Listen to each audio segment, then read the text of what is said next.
आप सभी का स्वागत है मेंटोर जी क्लासेस में। मैं सचिन। आज आपसे डिस्कस करेंगे एटम्स एंड न्यूक्लियाई का टॉपिक। और मॉडर्न फिजिक्स में एटम्स एंड न्यूक्लियाई बहुत ही इंपॉर्टेंट टॉपिक है। इसमें एक सेक्शन एटम्स का आता है तो एक सेक्शन किसका आता है, न्यूक्लियाई का आता है। तो एटम्स में हम जानेंगे Thomson atomic model. Thomson atomic model क्यों फेल हुआ, उसके बाद रदरफोर्ड एटॉमिक मॉडल आता है, रदरफोर्ड एटॉमिक मॉडल क्यों फेल हुआ, देन बोर्स एटॉमिक मॉडल जिसके ऊपर ज्यादातर क्वेश्चंस सीबीएसई में पूछे जाते हैं। और एटम से अगर हम बात करें तो एटम से मोस्टली क्वेश्चंस जो आपके सीबीएसई में पूछे जाने वाले हैं वो बोर्स एटॉमिक मॉडल्स से ही पक्का श्योरिटी है कि क्वेश्चंस वहीं से आपको सीबीएसई के एग्जाम में मिलने वाला है। तो इसलिए आप सभी का फोकस जो है बोथ एटॉमिक मॉडल पर होना चाहिए। तो बोथ एटॉमिक मॉडल में उसके पोस्टुलेट्स, उसमें एनर्जी आपको इलेक्ट्रॉन्स की निकालनी है और some basic conceptual questions, numericals, spectral lines, इसमें हम एटम्स वाले टॉपिक्स में हम पढ़ने वाले हैं। तो जब आप बोथ एटॉमिक मॉडल पढ़ने वाले हैं तो उससे पहले हम बेसिक्स की बात करेंगे कि एटम्स का मॉडल किसने दिया, कहां से इसकी स्टार्टिंग होती है, एटम्स के बारे में किस किस साइंटिस्ट ने क्या क्या बातें बताई, क्या किसका मॉडल क्यों फेल हुआ, वो हमें यहाँ पर जान। चलिए, मेंटोर दी वन शॉट सीरीज में एटम्स और न्यूक्लियाई में हमारा जो टॉपिक है आज के सेशन में रहेगा क्या, एटम्स। तो आज मैं एटम्स के बारे में, एटम्स में आपको थॉमसन एटॉमिक मॉडल और आपका Rutherford atomic model, alpha scattering experiments discuss करेंगे। चलिए स्टार्ट करते हैं अपना सेशन। तो थॉमसन एटॉमिक मॉडल में थॉमसन ने क्या कहा कि एटम जो है जस्ट लाइक ए वाटर मिलियन, यानी कि तरबूज जो होता है, तरबूज की तरह स्ट्रक्चर होती है, स्फेयर होता है जैसे तरबूज, वैसे स्ट्रक्चर होती है। और तरबूज के अंदर जो बीज होते हैं, छोटे छोटे सीड्स होते हैं उसके, उस बीज की तरह क्या होता है, उसमें नेगेटिव चार्ज जगह जगह डिस्ट्रीब्यूट होता है, पर लेकिन पॉजिटिव चार्ज पूरे वाटर मीडियम में यूनिफॉर्मली डिस्ट्रीब्यूटेड है। यानी कि पूरे उसमें व्हाइट व्हाइट जो आप देखते हैं, जो तरबूज के अंदर सीड्स होते हैं, वो जस्ट लाइक क्या है, नेगेटिव चार्ज है। और पॉजिटिव चार्ज इसके अंदर यूनिफॉर्मली क्या है, डिस्ट्रीब्यूटेड होता है। ये मॉडल 1898 में आता है, ये मॉडल 1898 में आता है।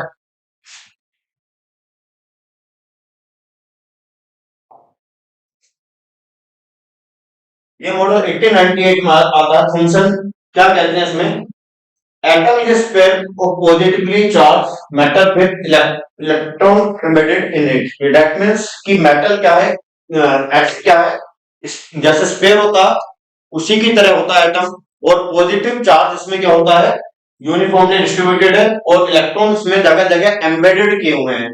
जस्ट लाइक जैसे आप हलवा बनाते हैं, हलवे के अंदर अगर हम सीड्स डालते हैं, तरबूज के बीज डालते हैं या खरबूज के बीज डालते हैं, तो छोटे छोटे जैसे बीज होते हैं, उसकी तरह क्या होता है उसमें कि नेगेटिव चार्ज इस तरह से डिस्ट्रीब्यूटेड होता है। तो इसको जो है प्लम्स इन पडिंग भी बोला जाता है। इस स्ट्रक्चर को प्लम्स, इस मॉडल को प्लम्स इन पडिंग भी बोला जाता है। Arrangement of electron inside the inner positive charge similar to that of the seeds in a bottle, यानी कि जो इसके अंदर इलेक्ट्रॉन्स होते हैं वो जगह जगह जैसे सीड्स होते हैं तरबूज के, उसकी तरह डिस्ट्रीब्यूट होते हैं। और पॉजिटिवली चार्ज इसके पूरे स्फीयर पर यूनिफॉर्मली क्या है, डिस्ट्रीब्यूटेड है। चलिए अब आगे बात करते हैं कि फेलियर थॉमसन तक क्यों हुआ। 1911 तक ये मॉडल काफी फेमस रहा। दैट मीन्स 1911 के बाद या उसी के आसपास कोई ना कोई नेक्स्ट मॉडल एटम्स का आ जाता है। पहले जानते हैं भाई ये फेल क्यों हुआ। फेल क्यों होता है, इसने जो है तो स्पेक्ट्रल लाइंस के बारे में कुछ एक्सप्लेनेशन दिया। That means electron lower energy से हाई एनर्जी, हाई एनर्जी से लो एनर्जी, जब लो एनर्जी लेवल में जब आता है तो एनर्जी रेडिएट करता है। तो स्पेक्ट्रल लाइंस के बारे में कोई भी जस्टिफिकेशन यहाँ पर थॉमसन ने नहीं दिया। स्टेबिलिटी ऑफ एटम्स, एटम की कोई भी स्टेबिलिटी के बारे में यहाँ पर नहीं बताया गया। Fail to explain the large angle of scattering of alpha particle, यानी कि यहाँ अल्फा पार्टिकल की स्कैटरिंग के बारे में कुछ भी यहाँ नहीं बताया गया। और स्टेबिलिटी के बारे में यहाँ पर कोई भी एक्सप्लेनेशन नहीं है, जिसकी वजह से थॉमसन एटॉमिक मॉडल क्या हो जाता है, फेल हो जाता है। देन फिर आते हैं क्या, उसके बाद आता है अल्फा स्कैटरिंग एक्सपेरिमेंट।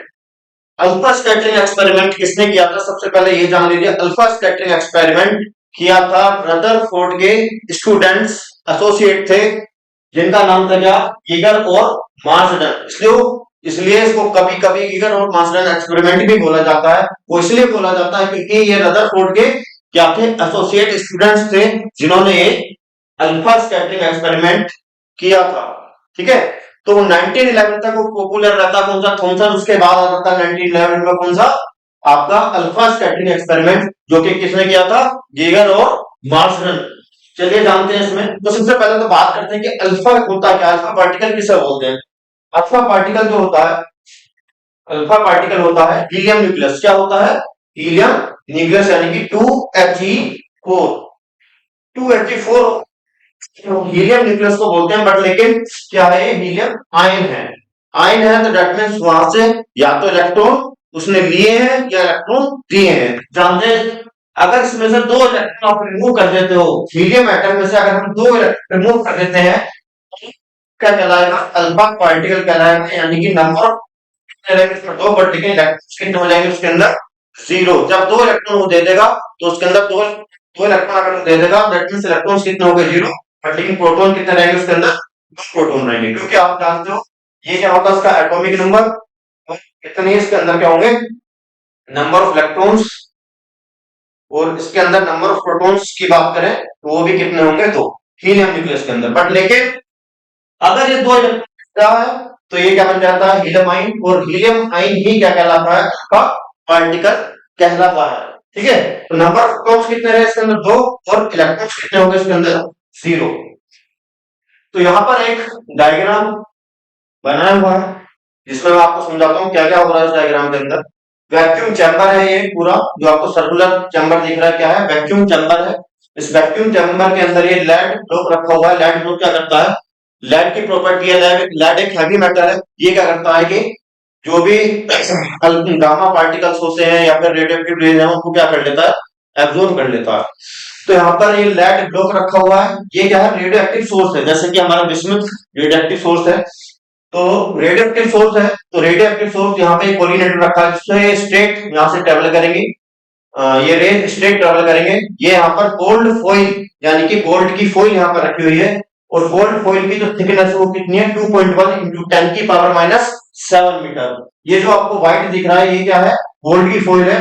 जब अल्फा पार्टिकल स्ट्रेट यहाँ पर ट्रेवल करता है, गोल्ड की फॉइल से जाके क्या करता है, ये कोलाइड करता है, तो ये क्या करते हैं, यहाँ कुछ अल्फा पार्टिकल स्कैटर हो जाते हैं, और मैक्सिमम क्या करते हैं, स्ट्रेट ट्रेवल करते हैं। तो यहाँ से कुछ ऑब्जर्वेशंस इस अल्फा स्कैटरिंग एक्सपेरिमेंट से आते हैं। वो ऑब्जर्वेशंस क्या होते हैं, ध्यान रखना। गोल्ड फॉइल यहाँ पर ली गई थी, मेटल कौन सा था, गोल्ड का था। गोल्ड फॉइल यहाँ पर ली जाती है, लेड प्लेट होती है, ये वैक्यूम चैम्बर होता है, जिससे एयर के मॉलिक्यूल्स की वजह से कोई डिस्टर्बेंस यहाँ पर ना हो। और यहाँ पर ये अल्फा पार्टिकल्स क्या कर रहे हैं, स्कैटर्ड कर रहे हैं, और माइक्रोस्कोप से उनको क्या किया जा रहा है, यहाँ पर डिटेक्ट किया जा रहा है। यहाँ पर डिटेक्टर लगा होता है, जो अल्फा पार्टिकल को क्या कर रहा है, प्रॉपर्ली डिटेक्ट करता है कि कितने एंगल पर उनकी स्कैटरिंग हो रही है। ठीक है, देन यहाँ पर एक ये ग्राफ है जो कि सीबीएसई में अच्छा हुआ उठाया चुका है। तो यहाँ पर वाई एक्सिस आप देख रहे हो, नंबर ऑफ पार्टिकल स्कैटर्ड, यानी कि अल्फा पार्टिकल स्कैटर्ड, और इधर स्कैटरिंग एंगल। ठीक है, एस एक्सिस पे क्या था, स्कैटरिंग एंगल 20, 40, 60, 80, 100, 130, 140। तो ये तो था थ्योरेटिकल व्यू। और यहाँ ये जो आप देख रहे हो, ये एक्सपेरिमेंटल व्यू है। तो यहाँ आप देख रहे हो कि नंबर ऑफ अल्फा पार्टिकल्स, जैसे जैसे एंगल बढ़ रहा है, तो ये नंबर ऑफ पार्टिकल्स क्या कर रहे हैं, यहाँ पर डिक्रीज हो रहे हैं। ठीक है, तो इस ग्राफ से, इस डायग्राम से हमें क्या ऑब्जर्वेशन मिलते हैं, ये जानते हैं। तो सबसे पहला जो ऑब्जर्वेशन था कि maximum alpha particle straight through जाते हैं गोल्ड फॉइल के। ठीक है, और स्मॉल एंगल, स्मॉल डिफ्लेक्शन होता है उनके एंगल्स। ठीक है, तो देन मैक्सिमम अल्फा पार्टिकल कहां ट्रेवल करते हैं, through the straight through the gold foil, and suffer only small deflection, यानी कि उसमें डिफ्लेक्शन क्या होता है, केवल स्मॉल डिफ्लेक्शन होता है। मैक्सिमम कहां चलना है, स्ट्रेट, स्ट्रेट यहां पर ट्रेवल कर जाते हैं। इस ग्राफ को आप जरूर ध्यान रखें। ये ग्राफ क्या शो कर रहा है कि अल्फा पार्टिकल की स्कैटरिंग पर्टिकुलर एंगल पर क्या करती जा रही है, नंबर ऑफ अल्फा पार्टिकल आप देखो ऊपर क्या कर रहे हैं 10 की पावर 7 यानी कि इंक्रीज कर रहे हैं, बट लेकिन जैसे जैसे एंगल बढ़ रहा है ये क्या कर रहे हैं, रैपिडली डिक्रीज हो रहे हैं, ठीक है, रैपिडली डिक्रीज हो रहे हैं। और कुछ बेसिक कंसेप्ट में आपको बताऊं, अल्फा पार्टिकल जैसे कि आपको बताया ये गोल्ड न्यूक्लियस है तो उस पर कैसा चार्ज, उसके न्यूक्लियस पर चार्ज कैसा होगा, प्लस जेडी। और अल्फा पार्टिकल जो हमारा यहाँ ट्रेवल कर रहा है, अल्फा पार्टिकल सर्टेन वेलोसिटी से जो ट्रेवल कर रहा है उस पर चार्ज कितना आ भैया, उसका चार्ज की बात करें तो कितना आ भैया, प्लस के 2e, ठीक है, उसका चार्ज कितना है, प्लस 2e। तो जो alpha particle toward the gold nucleus की तरफ ट्रेवल करते हैं तो यहाँ पर एक रिपल्शन फील होगा पॉजिटिव और पॉजिटिव चार्ज का, जिसकी वजह से इसकी वेलोसिटी क्या कंटिन्यूसली क्या करती जाएगी, डिक्रीज करती जाएगी, क्या करती जाएगी, यहाँ पर इसकी वेलोसिटी डिक्रीज करती जाएगी, ठीक है। चलिए आगे जानते हैं पहले सेकंड पॉइंट। फर्स्ट पॉइंट क्या था, फर्स्ट पॉइंट क्या बताया था कि अल्फा पार्टिकल स्ट्रेट ट्रेवल करते हैं, मोस्टली स्ट्रेट ट्रेवल करते हैं और कुछ ही एंगल से इनका क्या होता है, डिफ्लेक्शन होता है। देन सेकंड पॉइंट, कुछ ही अल्फा पार्टिकल 8000 में से ओनली वन जो कि 90 डिग्री पर क्या हुआ, जिनका डिफ्लेक्शन हुआ, कितने एंगल में डिफ्लेक्शन हुआ, 90 डिग्री पर ओनली। देखा आपने बता भी रखा है कि 8000 में ओनली वन इतने ही अल्फा पार्टिकल क्या हुए, डिफ्लेक्ट हुए 90 डिग्री पर। Alpha particle gets rebounded from the gold foil suffering deflection of nearly 180 degree. इसका क्या मतलब है, जैसे कि मैं आपको बता रहा था कि भाई जो alpha particle centre of nucleus के अलोंग ट्रेवल कर रहे थे तो पॉजिटिव चार्ज, इस पे चार्ज कितना, प्लस 2e, और यहां चार्ज कितना, प्लस जेड। जेड क्या है ये बता देता हूं मैं, एलिमेंट एक्स जेड इसका एटॉमिक नंबर होता है, ए क्या होता है, मास नंबर, और जितना एटॉमिक नंबर होता है उतने ही नंबर ऑफ क्या होंगे यहाँ पर, प्रोटॉन। क्योंकि न्यूक्लियस में क्या होते हैं, प्रोटॉन्स होते हैं, प्रोटॉन्स में कैसा चार्ज होता है, पॉजिटिव, ठीक है। तो चार्ज जब आपको निकालना है तो चार्ज का फॉर्मूला क्या होता है, Ne। तो इसके अंदर कितने प्रोटॉन हुए, यानी कि Z हुए, और चार्ज कितना E।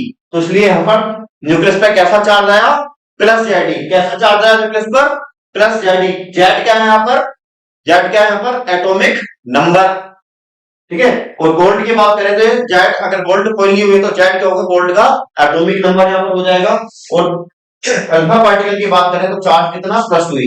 तो जब ये अल्फा पार्टिकल ट्रैवल करेगा तो पॉजिटिव पॉजिटिव क्या करेगा, रिपल्शन होगा, और इसके पास कौन सी एनर्जी होगी, इसके पास इस समय काइनेटिक एनर्जी यहाँ पर होगी। तो उसकी काइनेटिक एनर्जी कंटिन्यूसली क्या करती जाएगी, डिक्रीज करती जाएगी। काइनेटिक एनर्जी क्या करेगी, डिक्रीज। तो एक सर्टेन पॉइंट पर जाकर, एक सर्टेन पॉइंट पर जाकर इसकी वेलोसिटी कितनी हो जाएगी, जीरो। डिक्रीज करते करते इसकी काइनेटिक एनर्जी क्या हो गई, जीरो। डेट मींस यहाँ वेलोसिटी क्या होगी इसकी, जीरो। इस पॉइंट पर आकर ये अल्फा पार्टिकल क्या हो जाता है, रुक जाता है, और फिर उसके बाद ये वापस इसी पास से क्या हो जाएगा, रिवर्स हो जाएगा। क्या हो जाएगा, रिवर्स हो जाएगा। डेट मींस प्लस जेडी चार्ज, अल्फा पार्टिकल कितना चार्ज, प्लस 2e, ट्रेवल कर रहा है, रिपल्शन फील हुआ, वेलोसिटी घटती जाएगी। इस पॉइंट पर आकर वेलोसिटी कितनी हो जाती है इसकी, जीरो। तो दैट मींस यहां पर इसकी वेलोसिटी जीरो, काइनेटिक एनर्जी इस पॉइंट पर कितनी हो जाती है, जीरो। काइनेटिक एनर्जी जीरो हो गई, that means kinetic energy zero होने का मतलब क्या है भाई, एक फॉर्म की एनर्जी क्या हो जाती है, दूसरे फॉर्म में कन्वर्ट हो जाती है। दैट मींस काइनेटिक एनर्जी का कन्वर्जन किसमें हो गया, पोटेंशियल एनर्जी में। किसमें हो गया, इलेक्ट्रोस्टैटिक पोटेंशियल एनर्जी। और आपको पता होगा पोटेंशियल एनर्जी क्या होती है, potential energy due to position. यहां पर दोनों चार्ज की पोजीशन क्या हो रही है, चेंज हो रही है, ठीक है। तो kinetic energy converted into potential energy, ये इसकी kinetic energy electrostatic potential energy में क्या हो जाएगी, कन्वर्ट। और जब इसके पास काइनेटिक एनर्जी यहाँ जीरो होगी तो रिपल्शन की वजह से ये फिर वापस रिवर्स हो जाएगा इसी पाथ से। तो कितने एंगल से रिवर्स हो जाएगा, 180 डिग्री। तो ये 180 डिग्री से फिर वापस ट्रेवल करना स्टार्ट कर देगा। जो alpha particle centre of nucleus के लोग होंगे वो 180 डिग्री से, यानी कि थीटा इक्वल टू 180 डिग्री से क्या हो जाएंगे, रिवर्स हो जाएंगे। तो ये वापस चलना स्टार्ट कर देंगे। इस पॉइंट पर आकर जब उसकी काइनेटिक एनर्जी जीरो हो गई थी और सेंटर ऑफ न्यूक्लियस के बीच में जो डिस्टेंस होता है इसे बोलते हैं क्या, इसे बोलते हैं डिस्टेंस ऑफ क्लोजेस्ट अप्रोच। क्या बोलते हैं sir? Distance of closest approach. क्या हो, कैसे डिफाइन करेंगे? It is the distance between the alpha particle and the centre of nucleus. किस किस के बीच का डिस्टेंस है? अल्फा पार्टिकल, यहां पर क्या है? अल्फा पार्टिकल है यहां पर, जब उसकी काइनेटिक एनर्जी क्या हो गई? 0 हो गई। और सेंटर ऑफ न्यूक्लियस के बीच का जो डिस्टेंस है, कब? जब उसकी काइनेटिक एनर्जी किसमें कन्वर्ट हो गई? टोटली पोटेंशियल एनर्जी में कन्वर्ट हो जाती है। जब उसकी total kinetic energy potential energy में जाती है, उस समय जो मिनिमम, उस समय जो उसका डिस्टेंस होता है अल्फा पार्टिकल और सेंटर ऑफ न्यूक्लियस के बीच में, उसको बोलते हैं क्या? क्या बोलते हैं? Distance of closest approach. ठीक है, क्लियर हुआ कंसेप्ट? चलिए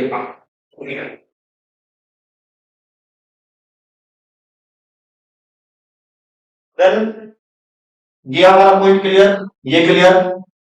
जो सेंटर ऑफ न्यूक्लियस का अलोंग आते हैं वो वापस 180 डिग्री से क्या हो जाते हैं? रिवर्स। और दोनों के बीच में जो डिस्टेंस होती है, उस समय जब ये 180 डिग्री से वापस रिवर्स होता है, वो उस डिस्टेंस को बोलते हैं डिस्टेंस ऑफ क्लोजेस्ट अप्रोच। क्यों हुआ रिवर्स? क्योंकि अल्फा पार्टिकल पे कैसा charge? Positive. Centre of nucleus, nucleus पर कैसा चार्ज? पॉजिटिव। किसका न्यूक्लियस है? गोल्ड का न्यूक्लियस लिया गया था। पॉजिटिव पॉजिटिव रिपल्शन फील हुआ, काइनेटिक एनर्जी डिक्रीज होती गई। एक सर्टेन पॉइंट पर आकर काइनेटिक एनर्जी 0 हो गई, टोटली कन्वर्ट हो गई पोटेंशियल में। तो दोनों के बीच में जो मिनिमम डिस्टेंस बता, उसको बोला गया है distance of closest approach. Alpha particle pass through the point so most of the free space in atom. That means अब आप यहां देख रहे हो कि सेंटर ऑफ न्यूक्लियस वाला तो क्या हो गया? वापस 180 डिग्री से रिवर्स हो जाता है, बट लेकिन कुछ अल्फा पार्टिकल पास हो जा रहे हैं, ये पास हो जा रहे हैं इसके अंदर। इसका मतलब कि एटम्स में न्यूक्लियस के बाहर काफी सारा क्या है? फ्री स्पेस है। क्या है? Free space. दैट मींस इस पॉइंट से हमें ये क्लियर हो जाता है कि भैया एटम के अंदर काफी सारा क्या है? फ्री स्पेस होता है। यानी कि कुछ अल्फा पार्टिकल्स जो न्यूक्लियस के सेंटर के अलोंग नहीं थे, वो किसी सर्टेन एंगल से क्या हो जाते हैं? डिफ्लेक्ट हो जाते हैं। ये बात इस बात को प्रूव करती है कि most of the free space है atom. To explain, fifth point about it, to explain large angle of scattering, he suggested that all positive charge and mass is concentrated in nucleus. That means fifth point ये कहता है कि large angle of scattering है, इससे ये पता लगता है कि भाई बाहर काफी सारा, बाहर जो है इसके कैसा चार्ज है? नेगेटिव। और टोटल पॉजिटिव चार्ज कहां एग्जिस्ट कर रहा है? इसके सेंट्रल कोर, यानी कि न्यूक्लियस में। टोटल मास भी इसी सेंट्रल कोर में एग्जिस्ट करता है। To explain the large angle of scattering, यानी कि जो लार्ज एंगल से जो स्कैटरिंग हो रही है यहाँ पर, इससे इस बात का हमें पता लगता है, ये ऑब्जर्व होता है कि भैया पॉजिटिव चार्ज किसी भी न्यूक्लियस का कहां पर है? सेंटर कोर में है। मास भी इसका कहां एग्जिस्ट करता है? सेंटर कोर में एग्जिस्ट करता है। किसका? एटम का। क्योंकि भाई इलेक्ट्रॉन पर तो मास क्या होता है? नेग्लिजिबल होता है। इसलिए भाई मैक्सिमम मास का सेंट्रल कोर, यानी कि कहां एग्जिस्ट करा? न्यूक्लियस। समझता हूं फिफ्थ पॉइंट पे आपको क्लियर हो गया होगा। Then nucleus is surrounded by a cloud of electrons. वही बात की जा रही है कि भैया पॉजिटिव चार्ज कहां आ गया? सेंट्रल कोर, यानी कि न्यूक्लियस। और आउटसाइड द न्यूक्लियस कैसा चार्ज एग्जिस्ट करता है? Negative charge. कैसा चार्ज एग्जिस्ट करता है? नेगेटिव। तो एक बात क्लियर हो जाती है कि भैया काफी सारा फ्री स्पेस था बाहर, और फ्री स्पेस में क्या एग्जिस्ट करता है? Negative charge. और वो नेगेटिव चार्ज क्या करता है? न्यूक्लियस का अराउंड रिवॉल्व करता है। उसके बारे में भी बात करने वाले हैं। ठीक है, तो नेगेटिव चार्ज कहां एग्जिस्ट करा? कहां एग्जिस्ट करता? Outside the nucleus. और टोटल नेगेटिव चार्ज होता है वो टोटल पॉजिटिव चार्ज के इक्वल होता है। यानी कि एटम क्या होता है? इलेक्ट्रिकली न्यूट्रल होता है।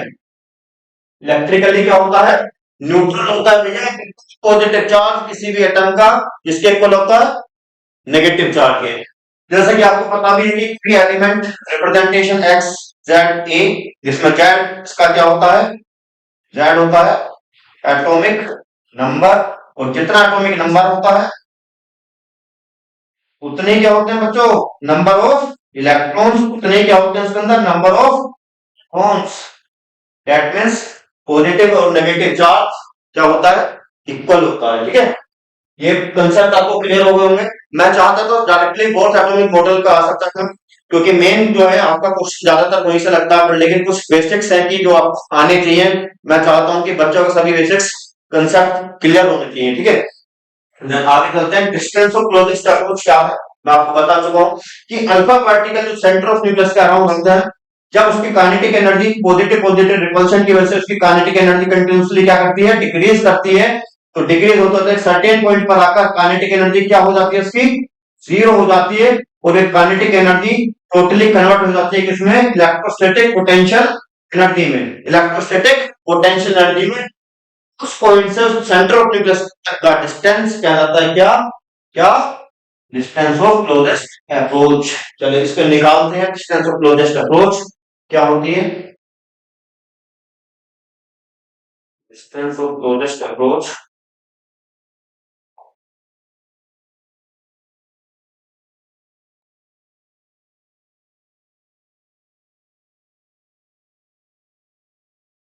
डिस्टेंस ऑफ क्लोजेस्ट अप्रोच हमें निकालना है।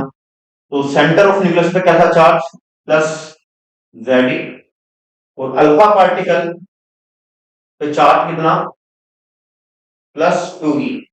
अल्फा पार्टिकल क्या होता है, हीलियम आयन, जिसमें से दो इलेक्ट्रॉन निकल जाते हैं और सिर्फ क्या रहते हैं उसके अंदर, प्रोटॉन रह जाते हैं। तो positive charge centre of nucleus पर भी कैसा चार्ज, पॉजिटिव। जब एक सर्टेन वेलोसिटी से toward the centre of the nucleus से ट्रेवल करता है, तो इस पर कंटिन्यूअस रिपल्सन फीड करेगा, तो उसकी काइनेटिक एनर्जी कंटिन्यूअसली क्या करती जाएगी, डिक्रीज करती जाएगी, ठीक है। जैसे मैं बता चुका हूं, एक सर्टेन पॉइंट पाकर काइनेटिक एनर्जी कितनी हो जाती है, जीरो, और काइनेटिक एनर्जी सर्टेन पॉइंट पाकर जीरो हो जाती है, फिर ये 180 डिग्री से हो जाता है रिवर्स। जिस सर्टेन पॉइंट पर काइनेटिक एनर्जी जीरो हो जाती है, वो टोटली कन्वर्ट हो जाती है इलेक्ट्रोस्टैटिक पोटेंशियल एनर्जी, ठीक है। तो उस समय सेंटर ऑफ न्यूक्लियस से अल्फा पार्टिकल तक का डिस्टेंस, जब काइनेटिक एनर्जी टोटली कन्वर्ट हो जाती है किसमें, पोटेंशियल में, वो डिस्टेंस उस समय कहलाता है क्या, डिस्टेंस ऑफ क्लोजेस्ट अप्रोच। निकालते हैं, कैसे निकालेंगे भैया, काइनेटिक एनर्जी किसमें कन्वर्ट हो गई, पोटेंशियल एनर्जी में, ठीक है। काइनेटिक एनर्जी कितनी, half m p square, potential energy कितनी, के आपने पढ़ा होगा Q1 Q2 अपॉन आर।